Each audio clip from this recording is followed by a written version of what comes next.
அனைவருக்கும் கணித வணக்கம். இப்போ பார்க்க போகிறது 7ஆம் வகுப்புக்குரிய கணக்கு 3ஆம் பருவம் பயிற்சி 5இல் 3ல் கொள்கை வகை வினாக்களில் 7வது கணக்கை பார்க்க போகிறோம்.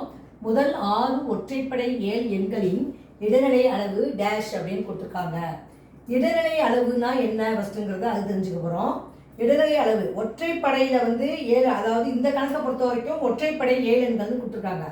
இப்போ இடைநிலை அளவு அப்படின்னா முதல்ல நம்ம என்ன செய்யணும், கொடுக்கப்பட்ட தரவுகள் அதாவது எண்களை ஏழு வரிசையிலோ இல்லை இறங்கு வரிசையிலோ நம்ம எழுதிக்கணும். ஃபஸ்ட்டு சின்ன நம்பர்லேருந்தே பெரிய நம்பருக்கு எழுதிக்கிட்டு நடுவில் ஒற்றையாக இருந்தால் ஒற்றை எண்களாக 5, 7 அப்படின்னு இருந்துச்சுன்னா நடுவில் இருக்கிற நம்பரை எடுத்து எழுதிடலாம்.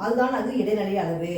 அதே சமயம் 2 எண்கள் நடுவில் வருது அப்படின்னா, இடையில வருது அப்படின்னா அந்த 2ஐயும் கூட்டி 2ஆல் வகுக்கணும். அதாவது அதோடைய சராசரியை கண்டுபிடிச்சா விடை கிடைச்சிடும். இப்போ இந்த கணக்கு பார்ப்போம். முதல் 6 ஒற்றைப்படை 7 எண்கள்னு கொடுத்துருக்காங்க.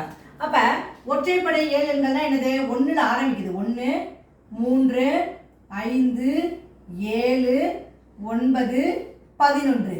ஏன் இப்போ 6 நம்பர் தான் கொடுத்துருக்காங்க. 6 நம்பர் எழுதிட்டாங்க. இப்போ இதனுடைய இடைநிலை அளவு கண்டுபிடிக்க போகிறோம். மொத்தம் 6 எண்கள் இருக்கா. அப்போ இந்த பக்கம் 2, அந்த பக்கம் 2. அப்போ நடுவில் இருக்கிறது என்ன? இந்த 5, 7 தான். அப்போ இதோடைய இடைநிலை அளவுங்கிறப்ப நம்ம என்ன செய்ய போகிறோம், இந்த 5, 7 இருக்குது பார்த்தீங்களா, அது 2ஐயும் கூட்டி 2ஆல் வகுத்து வரக்கூடிய விடை தான் இந்த கணக்குக்குரிய இடைநிலை அளவு. இப்போ 5, 7 இருக்கு. அப்போ 5, 7 கூட்டி 2ஆல் வகுக்கிறோம். 7 12, 12 2ஆல் வகுத்தால் வரக்கூடிய விடை 6. அப்ப இந்த கணக்குக்குரிய விடை என்னது? 6. இடைநிலை அளவு 6.